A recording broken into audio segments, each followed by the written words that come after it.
Steel के import पर लगाम लगाने की तैयारी, इंपोर्ट ड्यूटी बढ़ाने की तैयारी, फ्री ट्रेड वाले देशों से आयात पर भी बढ़ेगी सख्ती।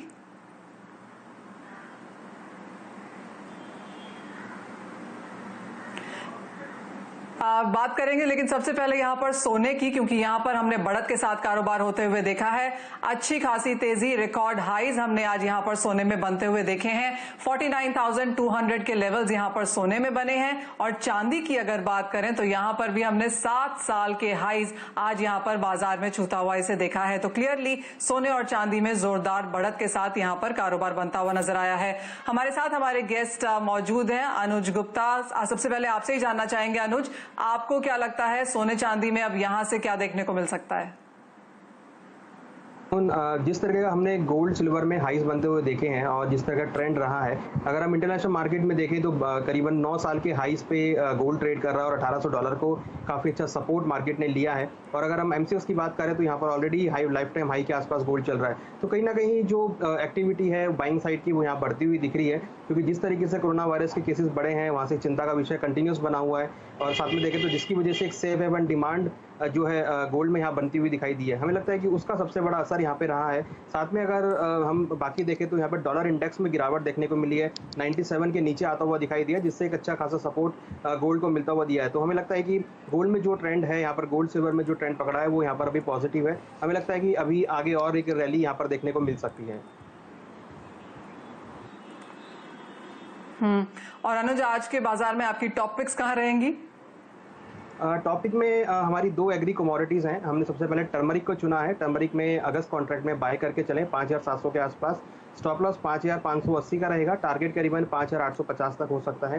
साथ में रिफाइंड को बाय करके चलें अगस्त कॉन्ट्रैक्ट 815 में, स्टॉप लॉस 805 का रहेगा, टारगेट करीबन 830 तक हो सकता है।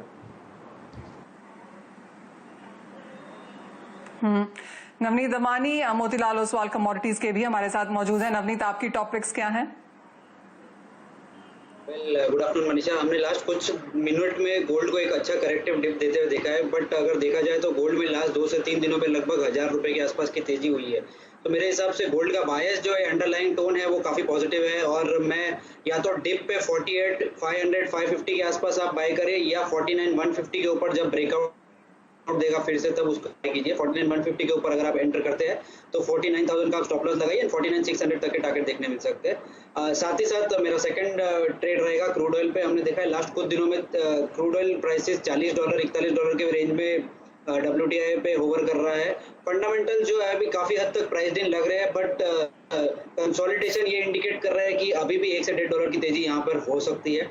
3025 के आसपास डोमेस्टिक मार्केट में बाय करिए, 2970 का आप स्टॉप लगा सकते हैं एंड 3125 तक के टारगेट देखने मिल सकते हैं। चलिए, ये तो बात हुई सोने और कच्चे तेल की, लेकिन फोकस हमारा टोटली आज सोने की तरफ ही है, क्योंकि ऑल टाइम हाईज इसने भारतीय बाजारों में आज छुए हैं।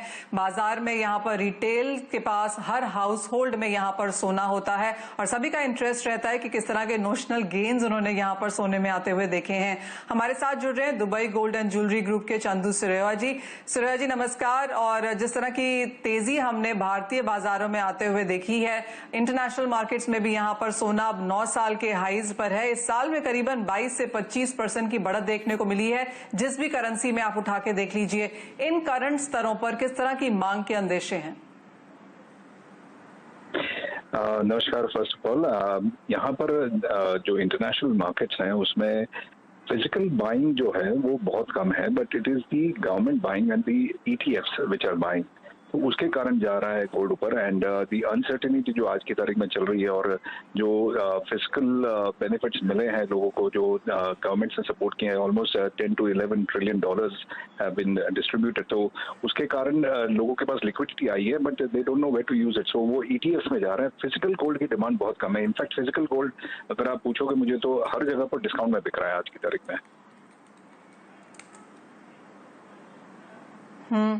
आपको क्या लगता है जो ये ट्रेंड चेंज हुआ है, जहां पर लोगों ने फिजिकल में खरीदारी नहीं की है, एक तो लॉकडाउन की वजह से है, बहुत ज्यादा लोग बाहर निकलना भी नहीं चाहते, क्या जो ये शिफ्ट हमने पेपर गोल्ड की तरफ आते हुए देखा है, ETF की तरफ, गोल्ड फंड्स की तरफ, क्या ये आगे जाकर भी जारी रहेगा? क्या ये एक नया ट्रेंड है?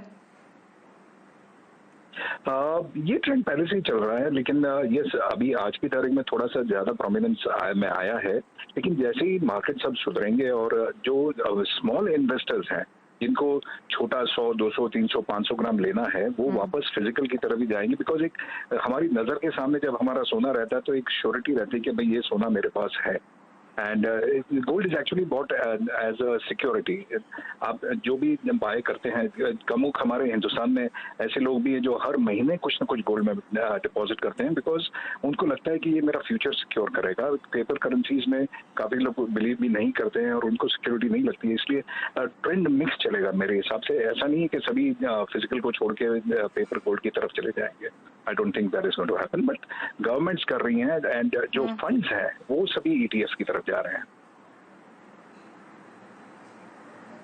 एब्सोल्युटली। लेकिन इतने हाई लेवल्स पे जब हम यहाँ पर रिकॉर्ड लेवल्स छू रहे हैं, क्या इन लेवल्स पर भी खरीदारी है? क्योंकि ऑब्वियसली बाजार को ये तो लगता है कि ये साल, अगले साल हम यहाँ से और भी हायर हाईज सोने और चांदी में बनता हुआ देखेंगे। लेकिन क्या करंट लेवल्स पे खरीदारी में सहमति है या हेसिटेशन आपको लगती है?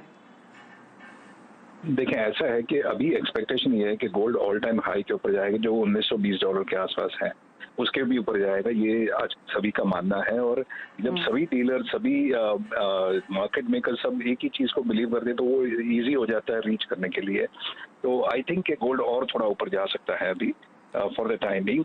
फिजिकल डिमांड घटती जा रही है, लेकिन आज की तारीख में gold one of the best performing assets है। तो जितने भी एसेट मैनेजर्स हैं उन्होंने अपना कुछ न कुछ पोर्टफोलियो गोल्ड में शिफ्ट किया है, इसलिए और ज्यादा डिमांड बढ़ गई थी इसकी। I think this trend can continue for a little time.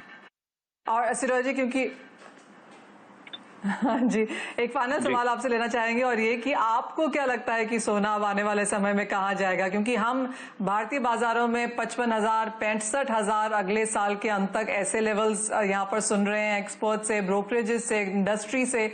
आपका क्या व्यू है?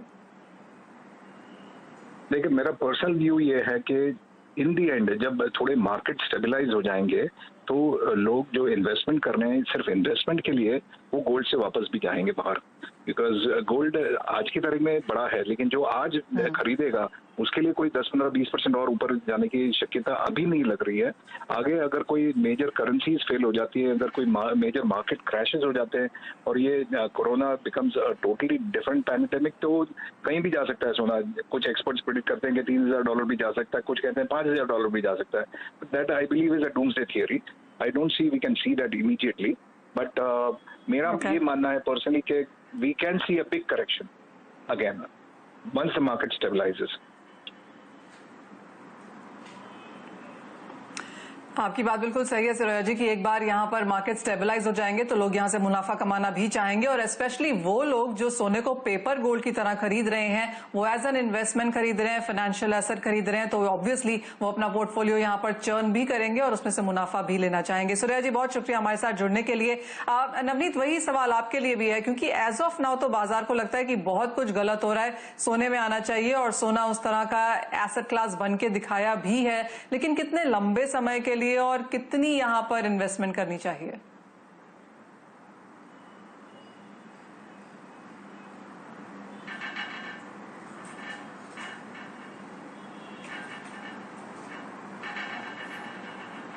नवनीत, ये सवाल आपसे है।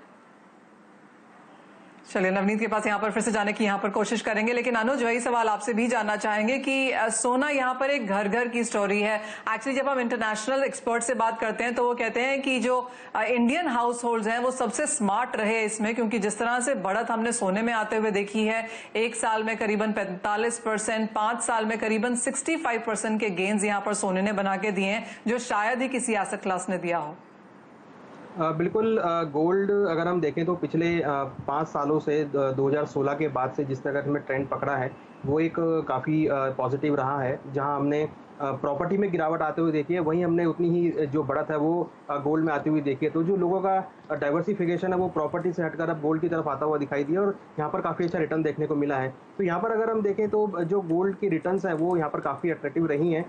हालांकि अगर हम देखें तो एक इंटरेस्टिंग चीज़ रही है कि यहाँ पर इक्विटी मार्केट ने भी लोअर लेवल से परफॉर्म किया है और साथ में गोल्ड भी यहाँ पर एक अच्छी परफॉर्मेंस में आता हुआ दिख रहा है। तो दोनों ही साइड से अगर देखें तो इक्विटी मार्केट की परफॉर्मेंस और गोल्ड के अंदर भी यहाँ पे परफॉर्मेंस देखने को मिल रही है। तो कहीं ना कहीं गोल्ड अब एक अगर हम म्यूचुअल फंड्स की बात करें या जो पोर्टफोलियो मैनेजर्स हैं उनकी बात करें तो अब एक पोर्टफोलियो का पार्ट बनता हुआ दिखाई दिया है। हालांकि ज्वेलरी में लोगों की डिमांड अभी उतनी अच्छी नहीं है।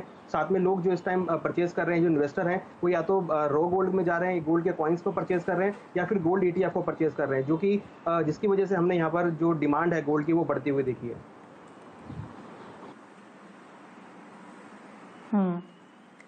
तो बढ़त यहाँ पर जारी रह सकती है। मांग लोगों की तरफ से यहाँ पर बढ़ भी रही है क्योंकि लोगों को ये लग रहा है कि बाकी एसेट क्लासेस में इतना भरोसा नहीं है। इक्विटीज बाजार को ज्यादा ओवर स्ट्रेच नजर आते हैं। हमने करेंसीज में भी एक दबाव आते हुए देखा है। कमोडिटीज में ऑफकोर्स यहाँ पर रनअप काफी स्ट्रांग देखने को मिला है, चाहे मेटल्स हो या फिर गोल्ड सिल्वर, यहाँ पर बढ़त जारी है। अनुज, चांदी के बारे में भी आपसे जानना चाहेंगे क्योंकि 7 साल के हाईज हमने यहाँ बनते हुए देखे हैं। मेटल्स में यहाँ पर चौतरफा तेजी देखने को मिली है। 4 महीने के हाईज निकल जिंक में, 6 महीने के हाईज यहाँ पर कॉपर में, यहाँ पर आगे जाकर क्योंकि चांदी काफी हद तक यहाँ पर बेस मेटल्स को फॉलो करती है, तो इस सेक्टर में अब क्या रुझान है? देखिए, चांदी के अंदर भी हमने एक तेजी बनते हुए देखी है और अगर हम देखें तो जो इंटरनेशनली चांदी है वो भी अब ईयर के हाई पे यहाँ पे देखने को मिल रही है और डोमेस्टिक भी अगर देखें तो MCX में भी करीबन ऑलमोस्ट 52,000 के लेवल यहाँ पर आते हुए दिखाई दिए, जो कि साल के सबसे हाईएस्ट लेवल है। तो कहीं ना कहीं यहाँ पर बेस मेटल से काफी अच्छा क्लूज मिलता हुआ दिखाई दिया है, जहाँ हमने कॉपर में काफी अच्छी एक अपसाइड मोमेंटम आते हुए देखी है। और जिस तरीके से इंडस्ट्रियल एक्टिविटी स्टार्ट हुई है तो यहाँ पर जो सिल्वर की डिमांड है वो यहाँ बढ़ती हुई दिखाई दी है। इस बार अगर हम देखें तो सिल्वर की जो ETF बाइंग है वो भी यहाँ पर बढ़ती हुई दिखाई दी है। करीबन 30 से 40% सिल्वर के ETF के अंदर भी खरीदारी लौटती हुई देखी है। तो कहीं ना कहीं ETF के फॉर्म में भी सिल्वर खरीदारी के तौर पर आया और साथ में इंडस्ट्रियल डिमांड जब से रिज्यूम हुई है तब से हमने सिल्वर के अंदर एक अपसाइड मोमेंटम आते हुए देखा है। तो कहीं ना कहीं और साथ में गोल्ड से भी यहाँ पर क्लूज मिलते हुए दिखाई दिए हैं। तो हमें लगता है कि सिल्वर भी यहाँ पर एक आउट परफॉर्मेंस की तरफ जाता हुआ दिख रहा है। हालांकि 54-55 हज़ार का अगर स्तर की बात करें तो काफी स्ट्रॉन्ग एक रेजिस्टेंस है, जहाँ पर हमने लास्ट टाइम भी एक करेक्शन आते हुए देखा था। तो मुझे लगता है कि अभी फिलहाल एक 54 से 55 हज़ार के आसपास एक हडल चांदी को हो सकता है, मगर जिस तरह के यहाँ पर हमने वॉल्यूम्स बढ़ते हुए देखे हैं और जिस तरीके का अपसाइड मोमेंटम बनते हुए देखा है, तो हमें लगता है कि इस बार वो हडल भी यहाँ पर ब्रीच होता हुआ दिखाई देगा और सिल्वर आगे भी आउट परफॉर्म करता हुआ दिखाई देगा। तो सिल्वर के अंदर भी हमें लगता है कि अगर खरीदार या इन्वेस्टर लेना चाहते हैं तो खरीदारी का ट्रेड यहाँ पर बनाया जा सकता है। खरीदारी सोने चांदी में आप जारी रखिए। और अनुज, ब्रेक में जाने से पहले आपसे जानना चाहेंगे कि एग्रीकल्चर कमोडिटीज में यहाँ पर क्या रुझान है, क्योंकि मसालों में देखें तो हल्दी यहाँ पर बेहतर परफॉर्म कर रही है, कुछ बहुत दबाव यहाँ पर चना और कॉटन में बरकरार है, गुआर में भी तेजी के बाद कुछ मुनाफा वसूली देखने को मिली है। यहाँ पर क्या ट्रेंड्स हैं? देखिए, यहाँ पर थोड़ा मिक्स ट्रेंड देखने को मिल रहा है। अगर हम स्पाइसेस की तरफ देखें तो यहाँ पे टर्मरिक ने काफ़ी अच्छा परफॉर्म किया है। कल भी हमने अच्छी तेजी आते हुए देखी थी, इवन कल भी हमने जीरा में अच्छी तेजी आते हुए देखी थी। तो हमें लगता है कि जीरा और टर्मरिक यहाँ पर बॉटम आउट हो सकते हैं, एक अपसाइड मोमेंटम जीरा और टर्मरिक में आ सकता है, तो यहाँ पर खरीदारी की जा सकती है। बट अगर हम जहाँ तक ग्वार सीड ग्वारगम की बात है तो वहाँ पर भी हमने कल एक अच्छा मोमेंटम आते हुए देखा था। हालांकि आज एक थोड़ा प्रॉफिट बुकिंग है, मगर यहाँ पर थोड़ा सा एक जो ट्रेंड है थोड़ा चेंज हुआ है, तो हमें लगता है कि यहाँ पर भी खरीदारी की जा सकती है। ग्वार सीड के अंदर हमें लगता है कि 3800 रुपये तक के लेवल और ग्वारगम में करीबन 5600 रुपये तक के लेवल यहाँ देखने को मिल सकते हैं। साथ में अगर चने की बात करें तो यहाँ पर अभी भी जो अराइवल्स हैं वो यहाँ पर काफ़ी हैं। नेफेड की तरफ से भी खरीदारी यहाँ पर जो बिकवाली है वो बनती हुई देखी है। तो मुझे लगता है कि चने में थोड़ा सा दबाव देखने को मिल सकता है। Point taken. तो वो ऑफ कोर्स व्यू यहाँ पर एग्रीकल्चर कमोडिटीज में है, लेकिन इसी के साथ जाएंगे एक छोटे से ब्रेक पर। जब लौटेंगे तो दर्शकों को करेंगे शामिल, हमारे एक्सपर्ट्स हमारे साथ हैं ही, देंगे उनके सवालों के जवाब।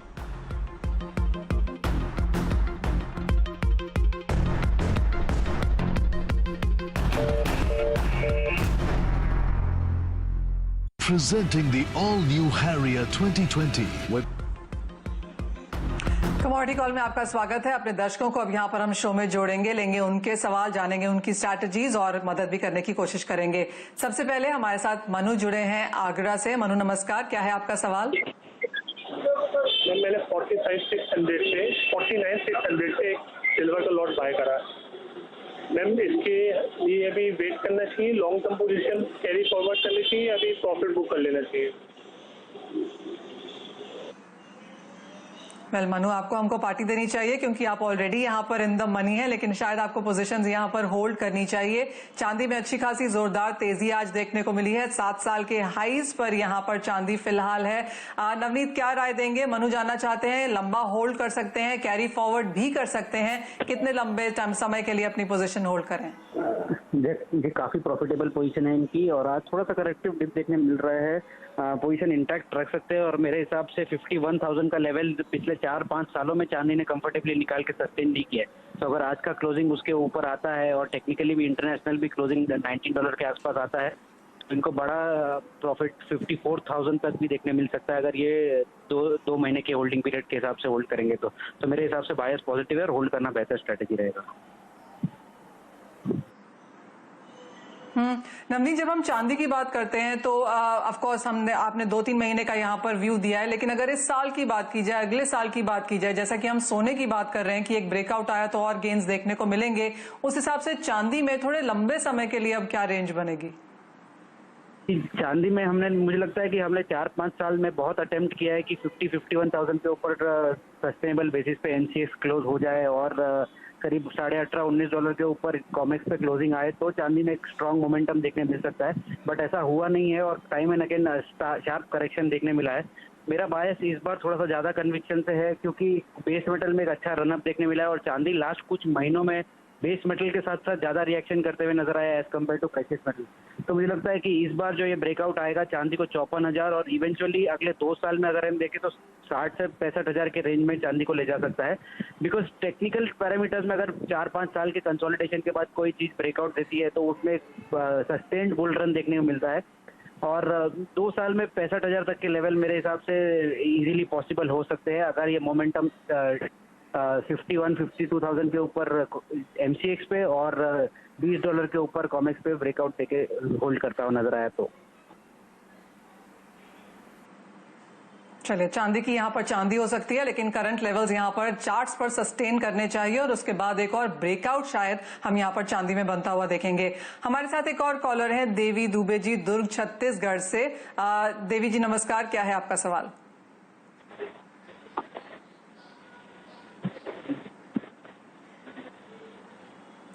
हमारे पास उन्होंने मैसेज भी भेजा है हमें, मैं आपको पढ़ के सुनाती हूँ। और ये हल्दी पर है और हल्दी में हमने अच्छी खासी बढ़त भी आते हुए देखी है। अनुज, आपकी कन्विक्शन कैसी है हल्दी पर? 7 टन का माल इनके पास पड़ा हुआ है देवी दुबे जी का, 6800 के लेवल्स पे जानना चाहते हैं कि इसके ऊपर अब क्या करें।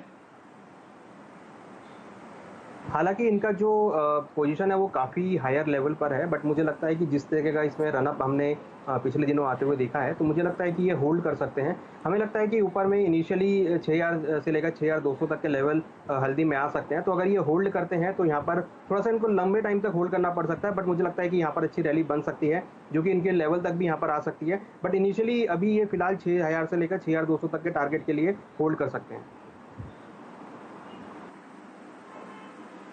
Point taken. हमारे पास एक और मैसेज है हनुमंत जी का पनवेल महाराष्ट्र से, और ये कच्चे तेल में खरीदारी करना चाहते हैं। जानना चाहते हैं नवनीत की क्या लेवल्स देखने को मिल सकते हैं और ऊपर में कहां तक कच्चे तेल के भाव अब जा सकते हैं? कच्चे तेल में हमने लास्ट 2-3 दिनों में एक अच्छा कंसोलिडेशन देखा है और मेरे हिसाब से कंसोलिडेशन का ब्रेकआउट ऊपर के साइड पे आ सकता है। 3125 3130 तक के लेवल देखने मिल सकते हैं और 2970 तक का अगर लेवल नहीं ब्रेच होगा तो मेरे को लगता है अगले 2-3 दिनों में $42 या 3125 तक के लेवल इनको देखने मिल सकते हैं।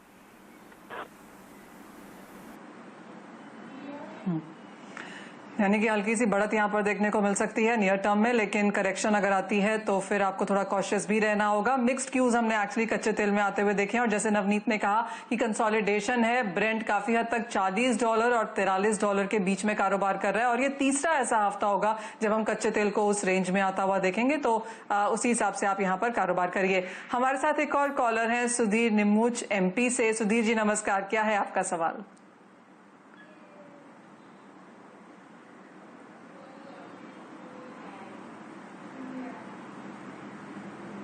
सुधीर जी, आपको मेरी आवाज आ रही है?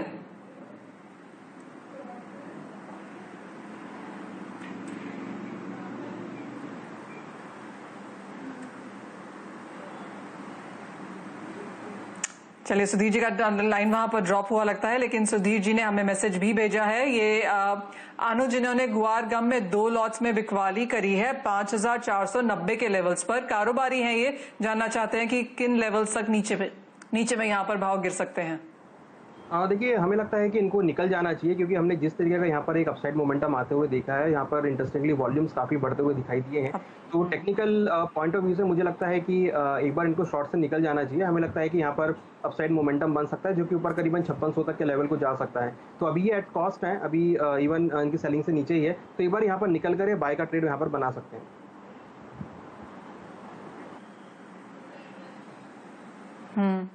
तो एक बार निकल जाना चाहिए, क्योंकि एक अपमूव हमने गुआर के भावों में आता हुआ देखा है। तो बिकवाली करके फिलहाल यहाँ पर आप कारोबार ना करें।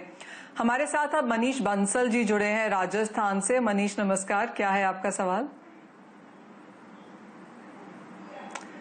मनीष ने मैसेज हमें भेजा है, नेचुरल गैस के 2 लॉट्स में खरीदारी करी है 140 के लेवल्स पे। नवनीत, इनके लिए क्या राय है? 140 थोड़ा सा हायर लेवल है, लेकिन यहाँ से क्या भाव और ऊपर जा सकते हैं? जी, नेचुरल गैस में एक शार्प वोलेटिलिटी या बाउंस बैक हमको देखने मिला है। 110 के लेवल से 140 तक का लेवल पिछले एक हफ्ते के अंदर आया, तो मुझे लगता है थोड़ा करेक्टिव रिट्रेसमेंट हो सकता है और 131, 132 तक के भी लेवल्स इनको देखने मिल सकते हैं। हालांकि अंडरलाइन टोन थोड़ी सी बुलिश होते जा रही है, फंडामेंटल्स काफी पॉजिटिव इंडिकेशन दिखा रहे हैं नेचुरल गैस के निचले लेवल्स पे। तो अगर ये वो लेवल के स्टॉप लॉस से होल्ड कर सकते हैं 131, 132 के, तो फिलहाल पोजिशन में बने रहना चाहिए, नहीं तो एग्जिट करना बेहतर रहेगा।